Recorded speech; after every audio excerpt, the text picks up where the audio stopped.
Hi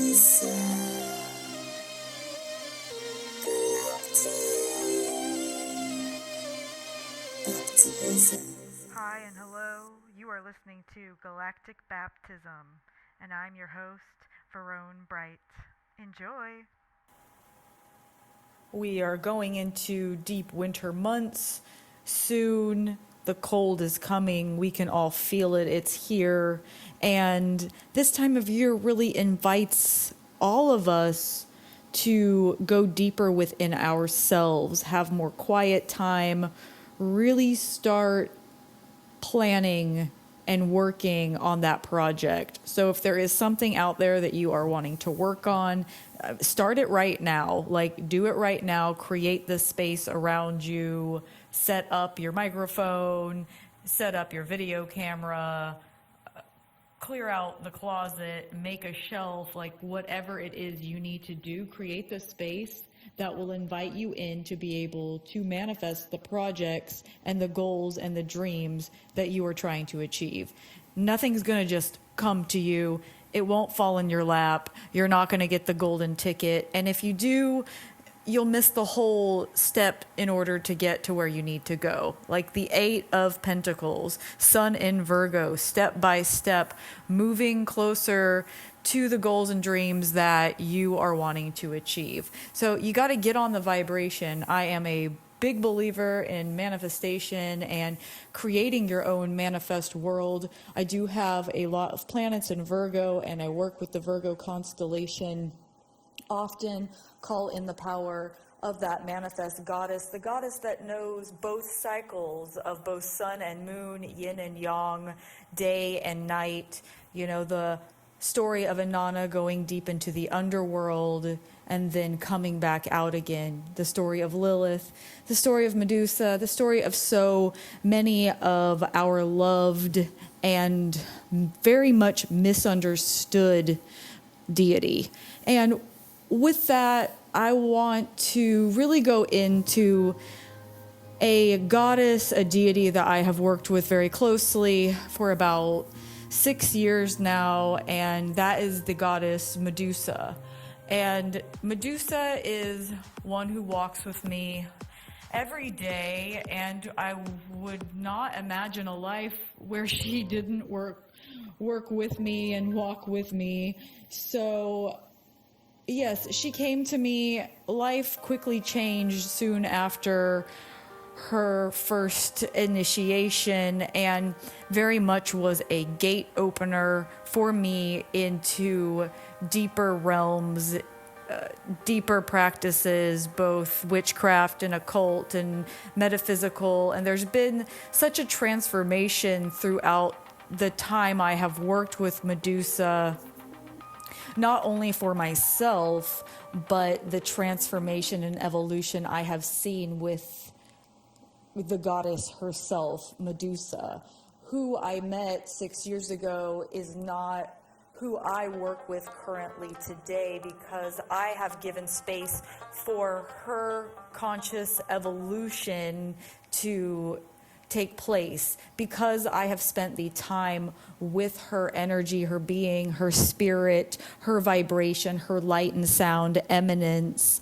I have traveled a journey with her, and she has taught me so much about what it is to be a part of the serpent mysteries. And it is powerful to really work and practice, especially with one guide or a few guides, before, I believe, moving on to so much more. You know, there's always more, there's always going to be more, there's always a shiny thing over here or there, but really walking with a guide or a few guides. So Medusa was not the first being that I had ever encountered with, but definitely one that felt very much like a gate opener into deeper initiation. And I come from lifetimes of working with serpent mystery, and I believe many of us that are here also probably feel that way. If any of you who practice magic or just love like snakes or the power of fire, really deep transformation. Maybe you're always kind of going through something. You feel like you're always shedding your skin. Something's always being purged. Something's always being let go. And maybe in the moment, you feel like you're fucking dying, but yeah, and maybe like going completely mad. But after it's all said and done and complete, you have survived, and there is an upgrade. You have a new skin, you have a new form, you have a new way and perspective of life that is allowing you to step closer into your own truth. And that is really the power of the serpent. The serpent is the holder of the truth. That is why the symbol has been, and the symbol and the magic has been really taught as evil and demonized for so long throughout so many different religions, that the serpent is the evil creature, when really serpent is the truth, the self-truth, the kundalini rising and falling, and really accessing our own DNA, having a pure key consciousness to our own DNA, because from there we can truly do anything. We fully incarnate, like the computer turns on and the simulation turns off. So, it is quite a game, life is, and not just the board game. And we really need to know how to navigate it. And back to the idea of morality, it's like, what you find true and what you find just and what you find aligned to all of your values may not be what the person next to you believes at all. And so, who's right and who's wrong? That will be the battle of the ages. The most important thing in a 5-dimensional reality is to really just focus on you and try to listen to your deep intuition as much as possible. You must do it as much as possible and try to cut as much as of the sound around you out, because with all the chatter and noise around, it will become impossible for you to truly hear your deepest intuition, the deepest part of yourself, your soul voice. Dream work is the best way to do this, because that is truly when our soul has the access to bring this information to us. But, dreams sometimes can be hard for people to remember. I know not everybody has access to their dreams, but if you put the intention in, I say also do some gritting under your bed with selenite and clear quartz, maybe some celestite. Really start bringing in that dream magic. Put a bowl of water by your bed. Water is a very powerful amplifier for communication, especially through the dreamy realms. It's just a really good conductor, period. So, we are electric beings, and having water around really does act as a conductor for us to have communication with different frequencies of beings.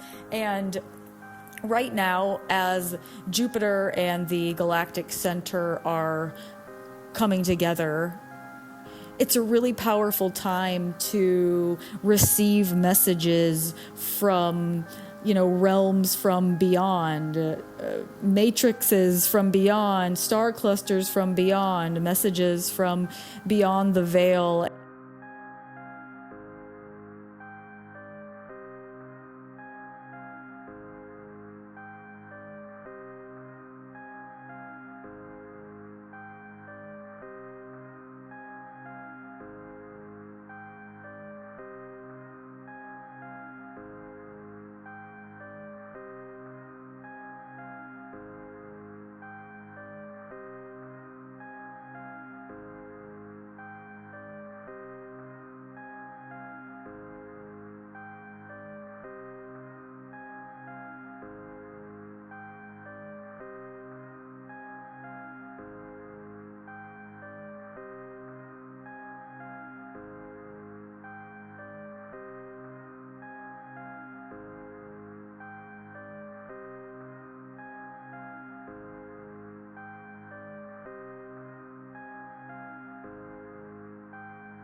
to connect is to truly listen. So the way that I listen may not be the way that you listen, and may not be the way that they listen, but that is okay.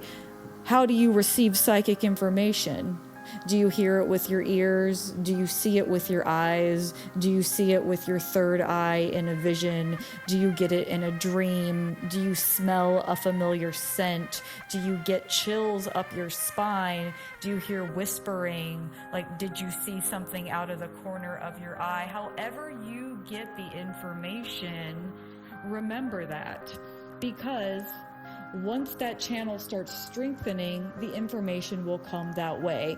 And if you're getting information in a certain way, it's probably just the way that you have built on those clairvoyant organs and energetic sources for lifetimes and throughout generations. You know, like, I tried to fight the fact that I communicate with the dead because I guess on some level it scared me, but now I do, and I've realized it's actually way easier than talking to the living. So, yes, talk to the dead actually wasn't that bad, and a big part of my work, and yeah, actually, the dead, pretty chill. So, make sure that you see how you can put all of your clairvoyant organs to work. Start strengthening them. The only way to do it is through practice. Practice makes progress. Things are not just going to happen overnight when it comes to communicating with your guides, guardians, ancestors, star beings, angels, and of the like. You have to have a practice. It's mandatory to have a practice. It's the only way things are going to happen. And in a culture where so many of us are apathetic, it's mandatory for us to do our work. In a world where, in America, we all have so much privilege, it's mandatory to do your work, because there's people out there that truly don't have that chance. And if you're just sitting away, wasting away, staring away, blanking away your powerful gifts, you're doing the world a huge disservice and really keeping us stuck in a karmic cycle where we could really be released as a species in order to evolve to our next state of beingness. And Medusa has very much opened a gate for me to go through. And I invite all of you to work with Medusa if you feel so called to. You know, she has had so many bad names.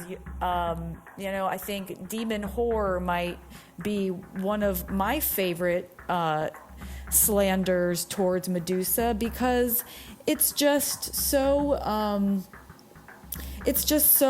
not what is going on, and misinformation is poison, and it cuts us all off from our own ability to live life. And it infuriates me that so much misinformation is out there. Medusa, she's a triple goddess. She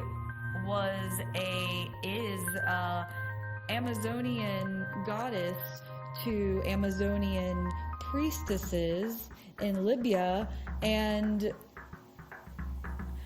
when Perseus came over, like the whole story of the white man coming and killing and slaying and raping and taking, but hero and conqueror. And don't forget that we have to have a day to be able to praise these people. So, without becoming too political, because that is not where I truly want, is it magic? If it's not political magic, are you doing magic? And I would say in the time that we live in right now, that's a no. If it's not political, it's not magic, because magic and politics are interwoven right now as the ages turn and as everything begins to peel away and the truth is resurfacing.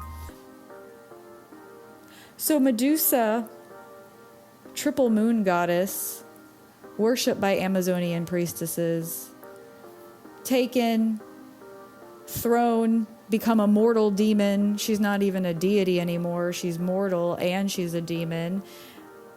And this is the lie that has remained today. Even if you look up Wikipedia, it's just, she's going to turn you to stone. She's evil. Stay away from her. She's a monster. All of these things. When she is the gatekeeper of the serpent mysteries. She is the initiator that takes you in to the shedding, to the purging, to the transformation, to receive the pure knowledge of the serpent, which is truth of self. Kundalini flowing up and down, full circuit all around you, fully having access to all your energetic centers. Like imagine all your chakras like aligned, activated, working to their full potential. You know, that's powerful magic. So, you know, I really do invite you all into calling in Medusa. You know, light a candle, call to Medusa, ask for her in her most golden, harmonious, serpentine form. She has many shades, she has many sides, she has many faces, like us all.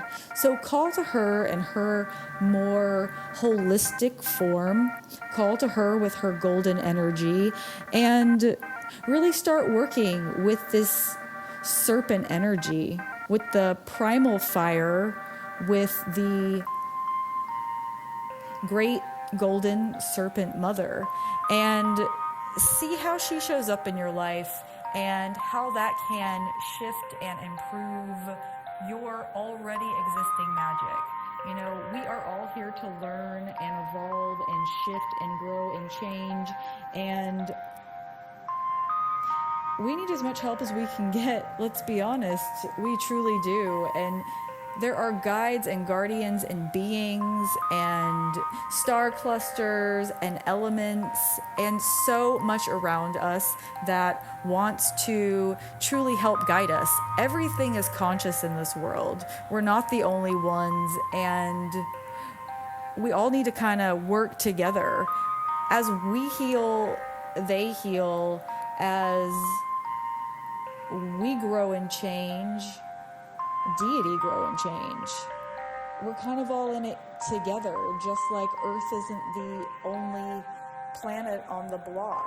So, you know, I want to say, we've got problems in America. No, we have problems in the world. No, we've got galactic issues that really need awareness. And the more aware we become of ourselves, the more aware we become of everything else around us. And the more aware we become, the more consciously we evolve.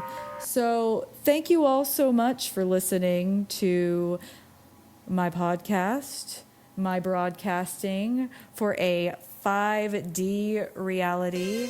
And I hope we meet again. Farewell and Sat Nam.